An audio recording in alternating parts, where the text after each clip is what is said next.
tumbuh baru untuk mencari keseimbangan.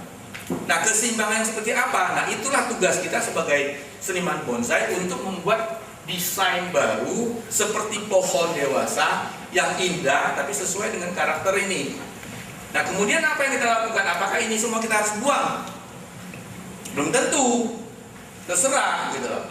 Tapi kalau saya ya ini yang saya berikan sebenarnya gini, saya tidak mengajarkan apa yang saya lakukan kemudian Anda harus lakukan persis. Yang saya berikan adalah kunci, estetika kuncinya. Kemudian pintunya Anda buka sendiri, terus mau bikin apa terserah. Karena tidak ada yang salah, tidak ada yang benar. Nah, saya cuma berikan pengamatan dari aspek lain atau dari perspektif yang beda. Nah, kalau saya hal-hal yang demikian ini pasti saya akan pertahankan. Untuk apa? Untuk menekankan atau mengemphasize simbol-simbol yang ada. Nah, benar. Pertama kita akan cari mana depannya. Kalau kita lihat, memang ya itu lagi sini.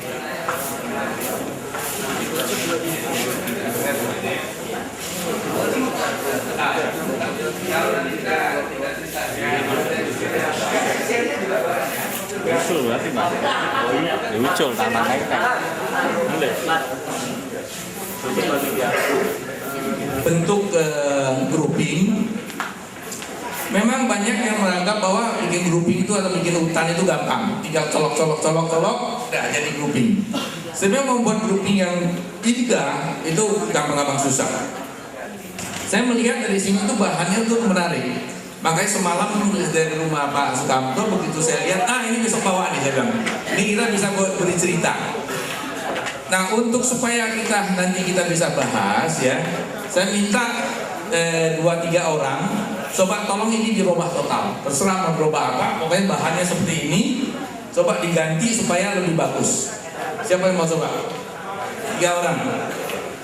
Siapa aja?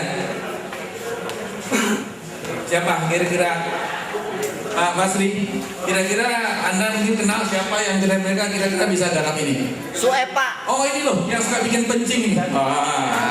Pak Rizal. Nah, ini yang suka bikin pencing. Ayo kita. Nah, sama ini nama Suep nih, Pak. Nah, ayo. Ini pemilik yang sisir. Nah, oke, 2 orang deh. 2 orang cukup ya, badan gede.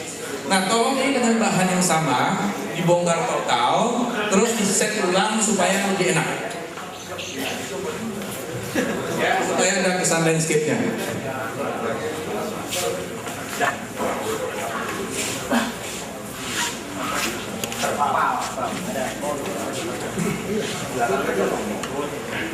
Oke. Sudah, kita lanjutin ya.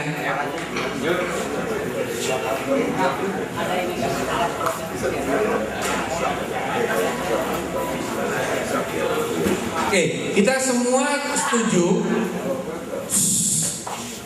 setuju bahwa bahan ini sangat luar biasa. Ya, sangat indah, sangat bagus. Sekarang saya mau tanya, ada yang komentar nggak? Gak enaknya pohon ini apa? Gak enaknya, coba cari gak enaknya, jangan lihat enaknya, cari gak enaknya apa?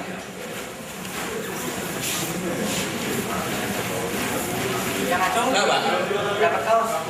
Yang gak enaknya mana? Yang acung dapat kaos. Nah, Kaki Pak. kenapa? Kakinya kurang. Kakinya kenapa? Kurang Pak. Kakinya kurang. Yang depan ini. Yang mana? Ini. Yang sini. Kenapa harus punya kaki? Oh, maksudnya kan biar tambah cantik lagi gitu Pak. Soalnya kan itu Limited. kurang. Ini Pak. Ini harusnya kan jalannya ini Pak. Harus tinggi ya. Ini kakinya. Oke, kaki. Tapi kan sekarang ini kakinya kan kita bisa tambah lagi dong. Nggak bisa rubah lagi kan kakinya. Oke, selain kaki apa? Apa yang kurang enak? Batang mana? Ujung. Batang ini? Iya. Kenapa nih? Ya, lihatnya kurang. Kelihatan kurang. Kayak Kenapa? Letoy lah. Kenapa? dibuang. Dibuang. Jangan dong. Nggak enaknya kenapa? Ya, Kalau rimbun Pak, mahkotanya mungkin. Satu-satu coba yang nanya dapat kaos. coba. Oh, ini. Satu-satu ya.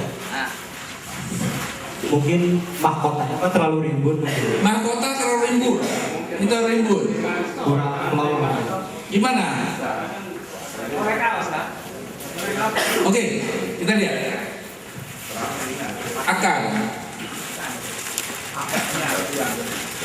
Akar kalau pohon yang jenis demikian atau gaya demikian itu sudah tidak mutlak harus punya akar, harus punya kaki. Karena di sini tuh kematian yang ini udah jelas itu mensimbolkan adanya kaki yang mati. Dan secara keseluruhan kaki yang mati di sini sudah terkompromi oleh adanya batu-batu di sini sehingga kelihatan kekernya itu ikatannya tuh anchornya itu masih ada. Kenapa? Sudah terbantu ya, sudah terbantu. Satu. Kedua, mengenai kekeringan ini memang kadang-kadang ada sifat subjektif. Karena ini kalau dibuang bukan sayangnya, tapi justru kekeringan ini itu untuk menampilkan aksentuasi sebagai penyambung dari yang kekeringan sini. Jadi ini ceritanya itu masih di dalam konteks menurut saya. Dan gerakannya juga memberikan suatu gerakan releasing yang cukup manis. Saya pribadi yang saya kurang setuju atau yang saya kurang suka adalah yang seperti Anda katakan bahwa ini kanopinya ini terlalu rimbun. Sebenarnya bukan masalah rimbun sebenarnya. Di sini ada satu. Ini juga ada satu titik yang sering kita abaikan atau kurang kita perhatikan. Coba lihat. Kalau you bilang rimbun, apakah benar rimbun? Enggak kan? Nah, tapi kenapa bisa kesan rimbun? Terlalu banyak ranting. Terlalu apa? Terlalu banyak ranting. Terlalu banyak ranting. Terlalu ringkas. Lain terlalu apa? Terlalu pendek Pak. Kenapa? Terlalu pendek. Terlalu lebar. Lebarnya yang mana lebarnya? Lebar kayaknya enggak dong. Ke arah kanan. Terlalu panjang. Terlalu Terlalu cantik. Terlalu cantik. Oke, terlalu cantik. Mungkin yang Anda masukkan terlalu rapi. Iya, saya lihat kan gerakan batang kan ya. Kemudian saya lihat kalau lihat kekeringan atas itu masih besar dan kurang otot-otot yang timbul. Kemudian sini ya Pak, mas kan terlalu kali. Oke. Untuk bonsai saya paling tidak setuju kalau lihat bentuk mahkota yang begitu rapi gitu. Oke. Ya. Itu aja. Ya, oke. Saya setuju. Kenapa? Nah, sekarang masalah kenapa? Pak, sebentar Pak. Kasih kaos kan Pak? Kenapa? Kasih kaos kan Pak? Oh, kasih kaos. Itu pertanyaan yang bagus. Nah, kita coba ya. Kenapa kita perlu belajar instrumen estetika? Instrumen estetika itu adalah untuk kita bisa membuat diagnosa. Jadi sama seperti kedokteran.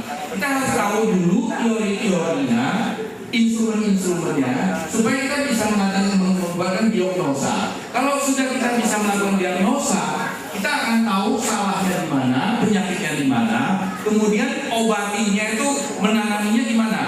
Sering kali begini. Kita kalau melihat satu pohon, kita suka bilang ini ada yang nggak enak ya. Tapi kita nggak tahu nggak enaknya di mana. Benar nggak? Nah, sebenarnya itu kedua. Tadi bilang, Pak, saya paling nggak suka deh kalau lihat bonsai yang perdaunannya itu rapi sekali. Kenapa? Masalahnya bukan Anda suka apa enggak, mungkin yang lain suka gitu.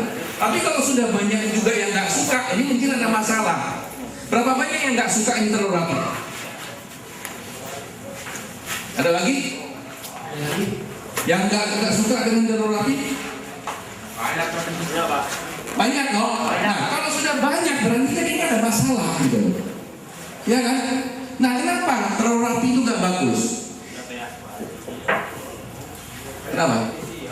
Nah gini Pak, karena itu batang utamanya itu banyak yang kering. Ya. Ya. Kenapa di atasnya daunnya terlalu subur? Oke. Jadi Ya. Kalau batang itu banyak yang kering yang mati, otomatis untuk perantingannya, untuk daunnya pasti juga tidak subur. Oke. Oke. Harus juga kering juga banyak yang kering. Oke. Nah, gini logikanya. Pak, saya nggak. Ya Allah.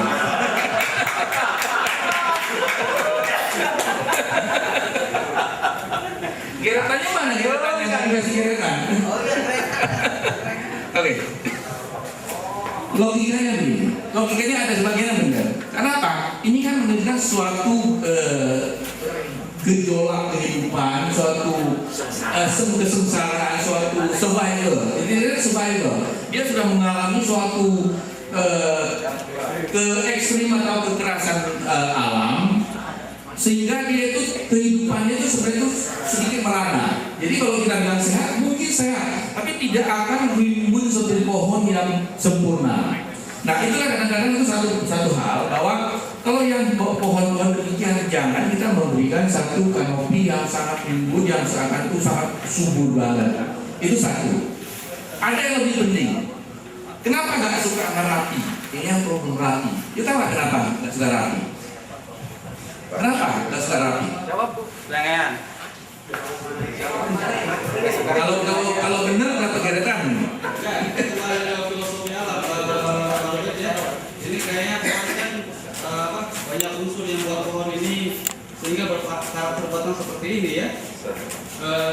Saya lihat ini space-nya jarak pandang, jadi tekukannya kurang juga. Kemudian masih ada batang yang terbang yang berdua garis panjang ini tanpa tekukan mungkin. Ke atas tadi malam kalau Pak Robert diulang kayaknya perlu dikeringin ya. Oh, udah nyontek ya. Nggak dapat kaos. Gerakan aja. Ya. Kalau dapat lah ya. Ya. Kalau menurut saya hanya sekedar dijarangin ditambah space saja. Kemudian blocking daunnya juga. Yang paling utama bagi saya itu keringan yang paling atas Pak. Nah, turun sedikit, yang tengah Pak. Nah itu agak naik sedikit, itu perlu ditambah otot supaya tonjolan-tonjolannya lebih terlihat. Kalau dari sini mungkin untuk kelihatan itu seperti ngeblok gitu. Dari jauh. Oke. Iya, makasih Pak. Ya, makasih. Begini, sebenarnya penjelasannya banyak. Satu karena tidak begitu rimbun karena mestinya tidak begitu sehat. Itu satu. Kedua, coba bayangin gerakan garis ini yang bentuk ekstrim, ini kan nggak dibentuk oleh keadaan alam sehari-hari, benar nggak? Ini pasti dibentuk oleh suatu tekanan atau suatu kondisi yang terus menerus sampai dia itu sampai meliuk-meliuk gitu, ya, benar nggak? Nah kalau alam yang sudah bisa terjadi sehingga memberikan tekanan yang demikian kuat sampai pohon batang ini bisa meliuk demikian, pasti kan ini adalah suatu keadaan yang terus menerus yang nggak mungkin dulu ada sekarang berhenti, benar? Kalau sekarang itu masih terus menerus, coba logikanya, apakah mungkin nggak pohon ini akan terbentuk kepala yang demikian? Pasti ini akan kena tekanan juga, gitu loh. Nggak mungkin alam itu cuma menekan sini, terus menekan di sini, tapi ininya biarin berbentuk lancip segitiga ke atas. Logika? Oke, lagi. Kemudian, kalau kita lihat, kenapa sih bilang saya juga nggak suka? Kenapa saya nggak suka pohon bonsai yang rapi yang banget? Kalau sudah dia terlalu rapi, apa kesan kita? Artificial, kayak pohon plastik, nggak alami, you know? Nah, kenapa nggak alami? Kita harus selalu tanya kenapa. Simple, sebenarnya sederhana. Kita kadang-kadang jarang terpikir, tapi sederhana sebenarnya. You coba ke alam. Bagaimanapun pohonnya lebat, bagaimanapun lebatnya daun, itu pasti ada kontur. Benar nggak? Pasti ada kontur, keluar masuk ada kontur. Tidak ada pohon yang begitu lebat yang di daunnya itu semuanya rapi banget. Benar nggak? Yang ada pohon yang rapi ini kalau kita kelihatan api adalah pohon apa? Pohon yang jauh sekali. Benar nggak? Yang berapa induk, yang jauh sekali. Yang kita nggak kelihatan kontur, yang kita kelihatan adalah siluetnya. Benar nggak? Nah, jadi kalau kita lihat di sini karakternya, tekstur pohon batangnya, ini kan tekstur yang begitu jelas, yang memberikan kesan bahwa pohon ini kan dekat sekali dengan kita. Benar kan? Nah, coba Anda mengkombinasikan dua karakter yang bertolak belakang. Batang yang sebagai pohon yang kelihatan sangat dekat, tapi Anda memberikan kanopi yang karakternya itu adalah sesuatu yang kelihatan jauh sekali. Belum masuk akal kan? Sehingga kelihatannya aneh. Kenapa? Itulah yang membuat manusia itu keindahan itu dari satu orang ke orang lain itu berbeda-beda. Kenapa? Untuk seseorang bisa mengapresiasi keindahan itu apa? Aspeknya pengetahuan, ya, pendidikan, pengalaman, referensi, intelektual dan sebagainya, nilai-nilai budaya. Nah, semakin dia banyak referensi, semakin banyak instrumen, semakin banyak pengetahuan yang dia masuk, itu akan disimpan di dalam otaknya, entah di folder di mana. Itu dia akan simpan sebagai data referensi. Sehingga nanti suatu saat dia kalau melihat sesuatu yang tidak sesuai dengan data base-nya dia, otaknya itu yang namanya cognitive sense akan menolak. Di subconscious-nya akan menolak. Oh, ini nggak benar. Nah, itulah yang membuat kita bilang ini kurang baik, ini kurang indah. Makanya orang yang pernah belajar, dia punya referensi banyak, dia pernah belajar, pernah membaca atau pernah mengalami, itu tingkat bisa apresiasi keindahan akan beda dengan orang yang tidak, yang atau intelektualnya rendah, karena referensinya beda. Nah, sama juga seperti ini. Anda tiap hari lihat alam, lihat pohon jauh, pohon dekat, secara nggak sadar kan ini ada di dalamnya. Nah, begitu Anda lihat ada dua aspek yang berbeda yang terkombinasi di satu, subconscious kita ini menolak. Cognitive sense itu menolak, bahwa ini ada sesuatu yang nggak benar, sehingga kita merasa ini ada sesuatu yang aneh. Ya, jadi kalau Anda membuat pohon itu kelihatan alami, satu cara sangat sederhana. Ini kita harus membuat supaya ada zigzag. Jadi jangan ada yang bentuk yang rapi, yang sempurna.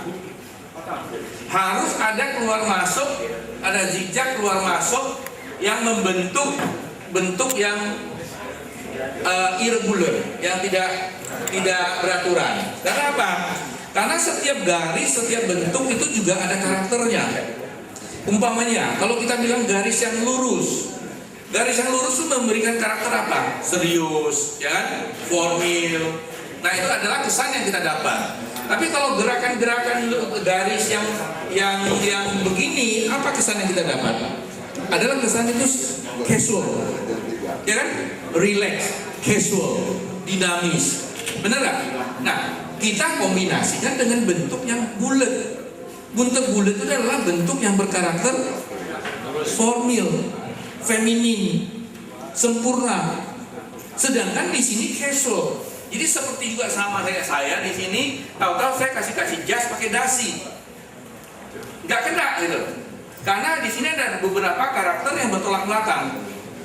Jadi waktu kita desain dalam satu karya, setiap elemen itu harus memberikan karakter-karakter yang bagus, yang bagus, yang sesuai, supaya dia akan terintegrasi lebih kompak dan lebih terintegrasi. Nah, hasilnya akan beda. Nah, ini dari semalam kita memang sempat ngobrol, dan yang punyanya ini dia bilang kalau mau gunting ya gunting aja gitu. Boleh kita gunting? Udah foto belum nih? Nanti kita setelah sesudah dan sebelum, nanti kita bisa postingnya ini. Tanyakan dulu. Yang punya boleh apa? Sudah barusan. Ya, tetap boleh tadi. Oke, udah difoto belum?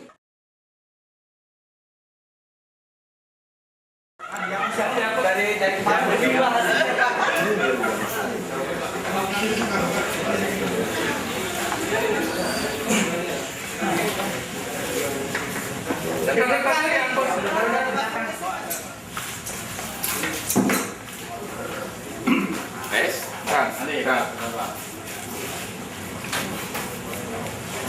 Ya, muter. Ini ya. Ya. Kamu tadi ambil dari sini. Ya, ya. Sekarang tak putar satu sisi. Ya, ya. Oke. Oke, ya.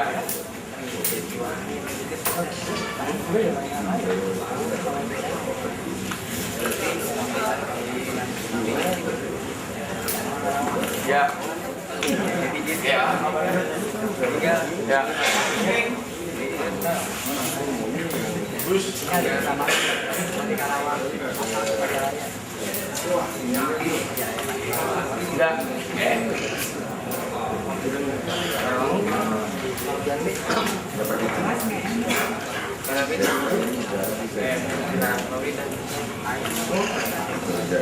Ya, satu sisi lagi, Bet.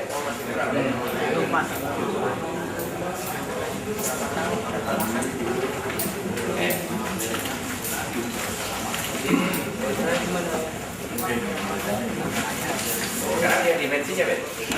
Ya, itu hasilnya. Kamu akhirnya pengen yang mana?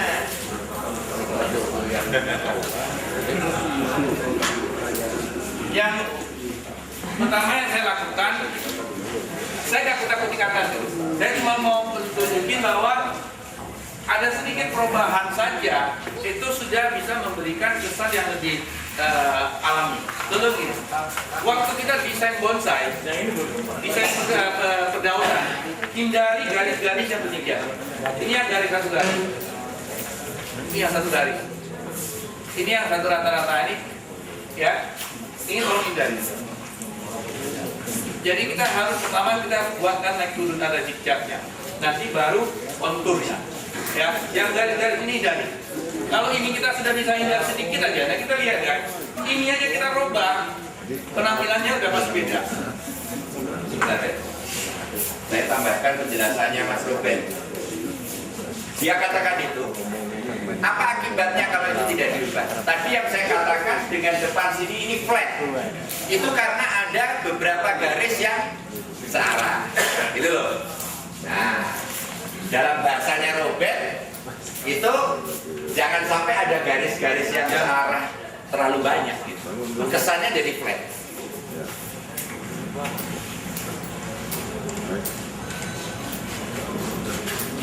Ya, Bet, jangan dipotong, Bet. Sudah masuk pameran Sunter, Bet. Oh, ini maksud Sunter. Badri ngeluh, Badri. Dia bayar kok.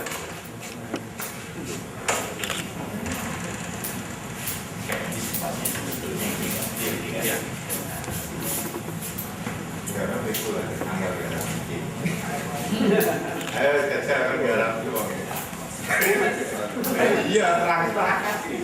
Yang garapnya kayak begitu tuh yang master. Ini yang masih setengah-setengah itu sini.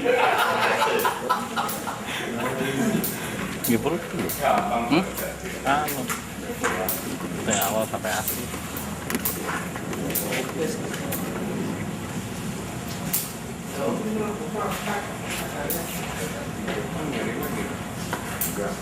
Si Om.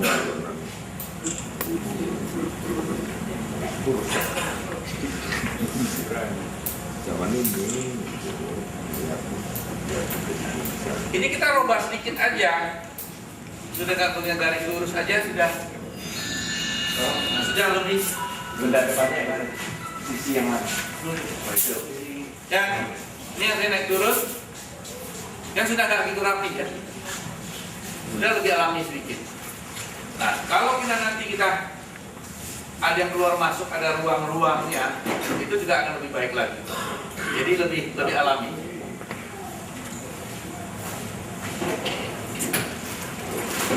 Gimana Mas? Lanjutin? Lanjut. Hah? Lanjut. Lanjut. Nah, Yakin lanjut. Nah, yang saya anjurkan ya kepada Pak Basri adalah ini akan saya robah kepala. Karena kemarin cuma Pak Guru, terus mahkotanya di mana? Nah, saya bilang kenapa mesti mahkota gitu loh. Seperti tadi Pak Sulis ngomong kan, kepala kan di sini, bisa di selangkangan gitu kan. Dan pohon juga demikian, itu tidak harus ada mahkota di atas. Kalau memang tidak ada ya tidak ada. Yang penting adalah komposisi secara keseluruhan ini enak nggak dilihat. Kalau udah enak ya jangan tanya kepala di mana gitu, terserah. Nah ini yang menurut saya masih terlalu bulat. Yang saya anjurkan adalah kita potong sedikit demi sedikit. Tadinya saya pikir ini yang saya mau jadikan jin keringan, sehingga nanti ada di sini. Oh, ya. Kenapa Mas Robert usulkan itu gitu ya? Ini bicara rasa. Pohon ini ada kecenderungan doyong ke sana ya, alurnya ke sana. Jadi harus ada tarikan balik. Karena ini ada memanjang ke sini, kesan doyong ke sananya itu kurang. Nah, bonsai itu bagaimana dengan bahan dasar yang ada? Pertama kita memperkuat bahan dasar itu supaya kesannya menjadi lebih ekstrim gitu kan. Ini justru menetralisir gitu kan. Yang kedua barangkali begini. Ini ya, keluar masuknya menurut saya kurang ya. Semakin ke bawah semakin panjang. Nah itu yang tidak dinamis. Coba kalau sekarang saya bayangkan ini saya potong gitu ya, ini menjadi lebih panjang. Ini yang lebih panjang. Kalau ini maka kesan doyongnya ini dan sebagainya itu lebih kuat gitu. Kalau ini dipotong, berarti yang sana harus dipanjang. Nah ini panjang. Nah ini dengan saya tutup gini aja sudah terkesan lebih panjang yang di sini kan. Jadi tidak harus yang paling bawah pasti lebih panjang. Yang saya katakan harus kita buat ada in out, up and down, in and out. Nah, semakin banyak kita bisa melakukan yang tadi irregular itu, dia akan semakin alami. Jadi kalau saya boleh tambahkan begini, semakin ke bawah Anda buat semakin panjang, monoton,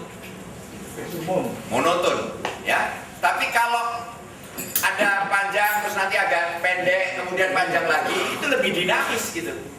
Orang menikmatinya itu mikirnya itu lebih banyak. Nah, jangan sampai Anda membuat penikmat tuh kayak robot yang hanya tinggal lihat, oh indah gitu. Bikin supaya penikmat tuh mikir. Dengan demikian ada komunikasi tuh antara pohon dengan si penikmat. Dia lebih tahan lama di situ. Pohon Anda dilihat lama gitu kan Anda bangga gitu. Ya.